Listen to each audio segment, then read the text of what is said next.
எதெல்லாம் கெட்ட சகுனம் தெரியுமா? நாம் வெளியில் கிளம்பும் போது கால் தடுக்கினாலும் தலையில் இடித்துக் கொண்டாலும் அது கெட்ட சகுனம். வீட்டில் உள்ள துளசி செடி திடீரென காய்ந்து உலர ஆரம்பித்தால் அதுவும் கெட்ட சகுனமாக சொல்லப்படுகிறது. பணத்தை தொலைத்துவிட்டு வருவது, வீட்டில் நெய் அல்லது எண்ணெய் கை தவறி கீழே விழுவது, வீட்டில் 2 பல்லிகள் ஒன்றோடு ஒன்று சண்டை போட்டுக் கொள்வது, வீட்டில் ஆரத்தி காட்டும் போது ஒரு முறைக்கு மேல் ஆரத்தி நெருப்பு அணைந்து போகுதல், தெருவில் இறந்தவர்கள் சடலத்தை வைத்திருந்தால் அதை பார்க்காமல் தவிர்த்துவிட்டு வேறு வழியில் செல்லக்கூடாது.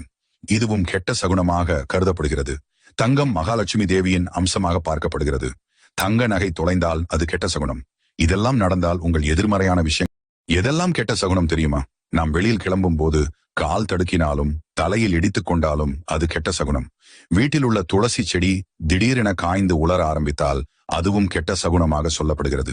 பணத்தை தொலைத்துவிட்டு வருவது, வீட்டில் நெய் அல்லது எண்ணெய் கை தவறி கீழே விழுவது, வீட்டில் 2 பல்லிகள் ஒன்றோடு ஒன்று சண்டை போட்டுக் கொள்வது, வீட்டில் ஆரத்தி காட்டும் போது ஒரு முறைக்கு மேல் ஆரத்தி நெருப்பு அணைந்து போகுதல், தெருவில் இறந்தவர்கள் சடலத்தை வைத்திருந்தால் அதை பார்க்காமல் தவிர்த்துவிட்டு வேறு வழியில் செல்லக்கூடாது.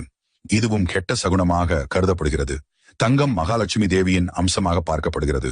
தங்க நகை தொலைந்தால் அது கெட்ட சகுனம். இதெல்லாம் நடந்தால் உங்கள் எதிர்மறையான விஷயங்கள் ஏற்படும்.